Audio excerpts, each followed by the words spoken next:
প্রিয় ভাই সব রাসূলুল্লাহ সাল্লাল্লাহু আলাইহি ওয়াসাল্লামের জীবন সম্পর্কে কেমনে একজন আলেম বলতে পারে? আজকে প্রশ্ন রেখে যায় সবার দুয়ারে হাত রেখে আলেমেরা কিভাবে বলতে পারে ধর্ম নিরপেক্ষতাবাদ জিন্দাবাদ?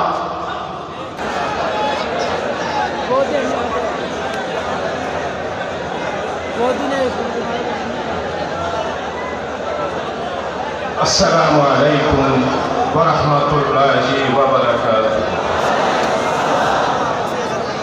আলহামদুলিল্লাহি রাব্বিল আলামিন ওয়াস সালাতু ওয়াস সালামু আলা সাইয়্যিদিল আশরাফিল খাতামুন নাবিয়্যিন ওয়া আলা আলিহি ওয়া আসহাবিহি ওয়া বারিক ওয়া সাল্লিম তাসলিমা।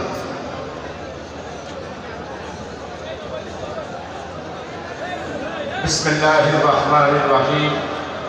إن الله وملائكته يصلون على النبي يا أيها الذين آمنوا صلوا عليه وسلموا تسليما اللهم صل على محمد وعلى آل محمد كما صليت على إبراهيم وعلى آل إبراهيم إنك حميد مجيد اللهم بارك على محمد وعلى آل محمد كما باركت على إبراهيم وعلى آل إبراهيم إنك حميد مجيد اللهم صل على محمد النبي الأمي وعلى آله وأصحابه وبارك وسلم تسليما اللهم صل على محمد وسيلتي إليك وآله وسلم صدق الله مولانا العظيم وصدق على رسوله النبي الكريم। সম্মানিত আজকের শানদার আজিমুল শান নূরানী সিরাতুন নবী সাল্লাল্লাহু আলাইহি ওয়াসাল্লাম মাহফিলের শেষ দিনে সদরে জলসা, সম্মানিত মঞ্চে উপস্থিত আলোচকবৃন্দ, মুহতারাম হযরত উলামায়ে কেরাম, মঞ্চে উপস্থিত মুফাসসির মুহাদ্দিস শেখুল হাদিস উস্তাদ সহ সর্বস্তরের প্রিয় দ্বীনী ব্যক্তিবর্গ, বাংলাদেশ ইসলামী ছাত্র শিবিরের চট্টগ্রাম মহানগরীর উত্তরের সভাপতি আমার স্নেহধন্য ভাই ছাত্রনেতা ফখরুল ইসলাম বাবু ভাই, সাবেক সভাপতি ইসলামী ছাত্র শিবিরের ছাত্রনেতা মোহাম্মদ জুবাই, সম্মানিত সুধীবৃন্দ, সাংবাদিকবৃন্দ, এই এলাকার দক্ষিণ চট্টগ্রাম নয় পুরা চট্টগ্রাম থেকে আগত দিনদার দিনদরদী বিভিন্ন স্তরের মুরব্বীবৃন্দ, আজকের মাহফিলে উপস্থিত আমার সর্বস্তরের তৌহিদি জনতা, পর্দানসীন মা ও বোনেরা, শাহ সাহেব কেবলা রহমতুল্লাহ আলাইহির পরিবারের সম্মানিত সর্বস্তরের সদস্যবৃন্দ, আজকে সর্বস্তরের আমার প্রিয় উপস্থিতি, আমি আল্লাহ তাআলার দরবারে শুকরিয়া আদায় করছি।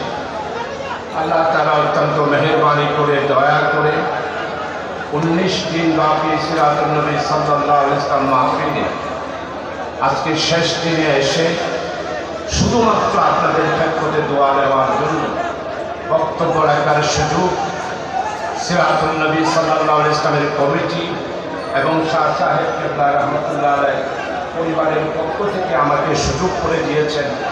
এই জন্য আমি সবার কাছে কৃতজ্ঞতা প্রকাশ করছি। আর আজকে যে এই মাহফিলের মোনাজাতের আগে এসে আপনাদের খেদমতে 2-4টি কথা বলার সুযোগ পেয়েছি। আল্লাহ তাআলা উন্মুক্ত পরিবেশে নতুন বাংলাদেশে সিরাতুন নবী সাল্লাল্লাহু আলাইহি ওয়াসাল্লামের একটি অধ্যায়ে এসে আপনাদের খেদমতে উপস্থিত হতে পেরেছি। এই জন্য শুকরাতুল কালিমা পাঠ করছি। ইয়া রাব লাকাল হামদ কামা ইয়ামবাগি লিজালালি ওয়াজহিকা ওয়া আসিমে সুলতানিকা। সম্মানিত উপস্থিতি, আল্লাহ তাআলার বড়ই মেহেরবানি এবং দয়া, আমাদের লোহাগাড়া সাতকানিয়ার এই জমিনে আল্লাহ তাআলা নবী মুহাম্মদ রাসূলুল্লাহ সাল্লাল্লাহু আলাইহি ওয়াসাল্লামের শানে আজ থেকে ৫৪তম আজকে মাহফিল। ৫৩ বছর আগে হযরত শাহ সাহেব হাফেজ আহমদ সুন্নতি শাহ সাহেব হুজুর রহমতুল্লাহ আলাইহি উনি আমাদের 53 বছর আগে 56তম এই মাহফিলে উনি যে শুরু করে গিয়েছেন, আলহামদুলিল্লাহ এই নূর এবং এই আলো, এই মাহফিলের রৌনক, আলহামদুলিল্লাহ আল্লাহ তাআলা আমরা যে আজকে এই মাহফিল থেকে দ্বীনের কথা, কোরআনের কথা, আল্লাহ এবং আল্লাহ রাসূল সাল্লাল্লাহু আলাইহি ওয়াসাল্লামের কথা শোনার যে সুযোগ ঐতিহাসিকভাবে উনি প্রতিষ্ঠিত করে দিয়েছেন, আল্লাহর কাছে দোয়া করছি, হে আল্লাহ আশিক রাসূল হাফেজ আহমদ শাহ সাহেব রহমতুল্লাহ আলাইহি, আল্লাহ তুমি মেহেরবানি করে আলেমে বারযাখের এই জিন্দেগিতে জান্নাতের সমস্ত নিয়ামত দিয়ে তোমার রহমতের ছায়াতলে হাফেজ আহমদ শাহ সাহেব রহমতুল্লাহ আলাইহিকে ইয়া আল্লাহ তুমি স্থান করে দিও জান্নাতুল ফেরদাউসের সমস্ত নিয়ামত দিয়ে। সবাই বলেন আমিন।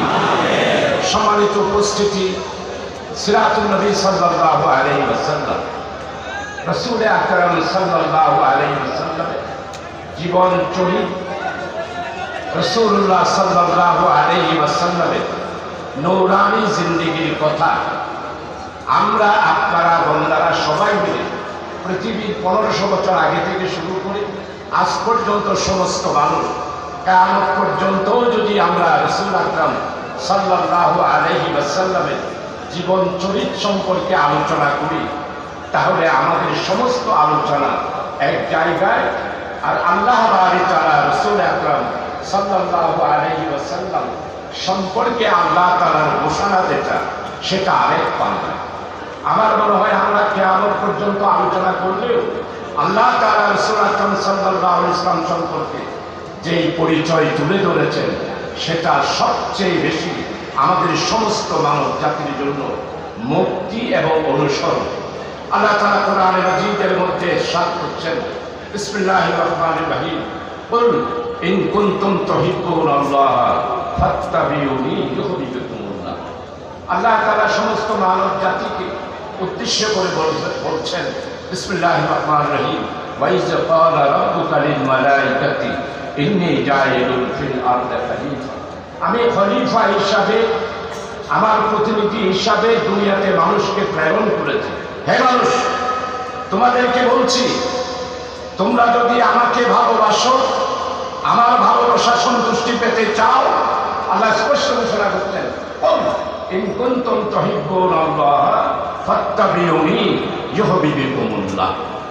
প্রিয় ভাই সব উপস্থিতি, আজকে আপনাদের খেদমতে আলোচনা করতে চাই নবী মুহাম্মদ রাসূলুল্লাহ সাল্লাল্লাহু আলাইহি ওয়াসাল্লাম মেরে জীবন চরিত, হায়াতুন নবী, হায়াতের জিন্দেগি ব্যাপারে যদি কোনো মুসলমানদের মধ্যে কোনো ধরনের সন্দেহ, কোনো ধরনের সুবাহা, কোনো ধরনের প্রশ্নের সৃষ্টি হয়, তার ঈমানের প্রশ্ন। আমানতু বিল্লাহি ওয়া মালাইকাতিহি ওয়া কুতুবিহি ওয়া রাসূলিহি, ঈমানের প্রশ্ন। তাই আমার নবী সম্পর্কে, আল্লাহর রাসূল সম্পর্কে আল্লাহ তাআলা স্পষ্ট করে ঘোষণা দিয়ে বলছেন, লাকাদ কানা লাকুম ফি রাসূলিল্লাহি উসওয়াতুন হাসানাহ। অর্থনীতির ময়দানের মানুষ, সারা পৃথিবীর তৌহিদি জনতা, সারা মানব জাতিকে বলতে চায়, রাসূলুল্লাহ সাল্লাল্লাহু আলাইহি ওয়াসাল্লামই হচ্ছে অনুসরণীয়, অনুকরণীয় একমাত্র আমার পক্ষ থেকে নবীর চরিত্র। সম্মানিত উপস্থিতি, আজকে বড় দুর্ভাগ্য, আমি 12 সালে এসে বক্তব্য রেখে দিয়েছিলাম। সেই দিন আমার বক্তব্য এখনো খেয়াল আছে। আমি বলেছিলাম, আমার মুক্তিযোদ্ধারা যুদ্ধ করেছিল মুয়াজ্জিনের আযান শুনে, মন্দিরের ঘণ্টা শুনে নয়। এই কথা বক্তব্য রেখেছিলাম। আজকে আবার 2024 সালে এসে আপনাদের সামনে উপস্থিত হয়েছে। প্রিয় ভাই সব, রাসূলুল্লাহ সাল্লাল্লাহু আলাইহি ওয়াসাল্লামের আচরণ, কথা, বার্তা, জীবনচরিত, সামাজিক আচার আচরণ, সামাজিক ব্যবস্থা, সামাজিক সংস্কার, রাজনৈতিক জীবন, রাষ্ট্রীয় জীবন থেকে শুরু করে আল্লাহর সাথে সম্পর্কের জীবন, সবকিছুরই ব্যাপারে আমাদের অনুসরণীয় এবং অনুকরণীয় আল্লাহর পক্ষ থেকে নির্দেশ, লাকাদ কানা লাকুম ফি রাসূলিল্লাহি উসওয়াতুন হাসানাহ। আমাদের সম্মানিত পরিচালক আমাকে শুভেচ্ছা বক্তব্য রেখেছে, ওয়াজের নয়। আমি আপনাদের খেদমতে ওয়াজ পেশ করতে পারবো না। আজকে আমাদের বাংলাদেশে আমরা 20 কোটি মুসলমান, সারা পৃথিবীতে আমরা প্রায় 170 কোটি মানুষ। আমাদের মুসলমানদের সাথে চ্যালেঞ্জ ইসলামের শ্রেষ্ঠত্ব প্রমাণ করার জন্য আমরা সমস্ত মুসলমান ঐক্যবদ্ধ। খ্রিস্টান, ইহুদিবাদ, মুশরিকি জীবন ব্যবস্থার বিরুদ্ধে চ্যালেঞ্জের মোকাবেলা করে ইসলামের শ্রেষ্ঠত্ব প্রমাণ করার দায়িত্ব হলো আমাদের। প্রিয় ভাই সব, যারা পৃথিবীতে আজকে ইসলামী আন্দোলন করছেন, ইসলামী আন্দোলনের মাধ্যমে একটি রাষ্ট্র কায়েম করার জন্য সংগ্রাম করছেন, তারা সেই চ্যালেঞ্জের মোকাবেলা করে আলহামদুলিল্লাহ ইসলামের শ্রেষ্ঠত্ব প্রমাণ করতে পেরেছে। সারা বিশ্ব স্বীকৃতি দিচ্ছে। যেমন আমাদের সম্মানিত উপদেষ্টা ডক্টর ইউনূস সাহেব স্বীকৃতি দিয়েছেন, আগামী দিনের নতুন বাংলাদেশকে যদি সত্যিকার অর্থে স্বাধীন, সার্বভৌম একটি বৈষম্যহীন বাংলাদেশ করতে চায়, তাহলে ইসলামী জীবন ব্যবস্থা ছাড়া কোনোদিনও সম্ভব নয়। আমাদের মাননীয় উপদেষ্টা, আপনাকে দোয়া করি, জাতিসংঘে আপনি এই ভাষণ কেমনে দিয়েছেন? নিশ্চয় আল্লাহ তাআলা আপনাকে গ্রহণ করেছেন। 18 কোটি মানুষ আপনার পিছনে রয়েছে, তাই জাতিসংঘে আপনি এই ভাষণ দিতে পেরেছেন। শেখ মুজিব আপনিও দিতে পারেন নাই, এখন খালেদা জিয়া দিতে পারেন নাই, শহীদ রাষ্ট্রপতি জিয়াউর রহমান আপনিও জাতিসংঘে এই ভাষণ দিতে পারেন নাই, শেখ হাসিনা আপনিও ভাষণ দিতে পারেন নাই। সবসময় ভাষণ দিয়েছেন কি? জঙ্গিবাদ বন্ধ করেছি, তালেবান বন্ধ করেছি, উগ্রবাদ বন্ধ করেছি, সাম্প্রদায়িকতা বন্ধ করেছি। বাংলা বিশ্ব মানবতার মুক্তির কোন বক্তব্য আপনারা সরকার প্রধানরা দিতে পারেন না। ডক্টর ইউনূস সেই বক্তব্য গত 3 দিন আগে জাতিসংঘে উনি বক্তব্য রেখেছেন। ওনার একটা বক্তব্য নয়, জাতিসংঘের আন্ডারে সমস্ত রাষ্ট্রপতিরা হচ্ছে এই বক্তব্য গবেষণা করতে হবে। প্রিয় ভাই সব, রাসূলুল্লাহ সাল্লাল্লাহু আলাইহি ওয়াসাল্লামের জীবন সম্পর্কে কেমনে একজন আলেম বলতে পারে? আজকে প্রশ্ন রেখে যাই সবার দুয়ারে হাত থেকে, আলেমেরা কিভাবে বলতে পারে ধর্ম নিরপেক্ষতাবাদ জিন্দাবাদ?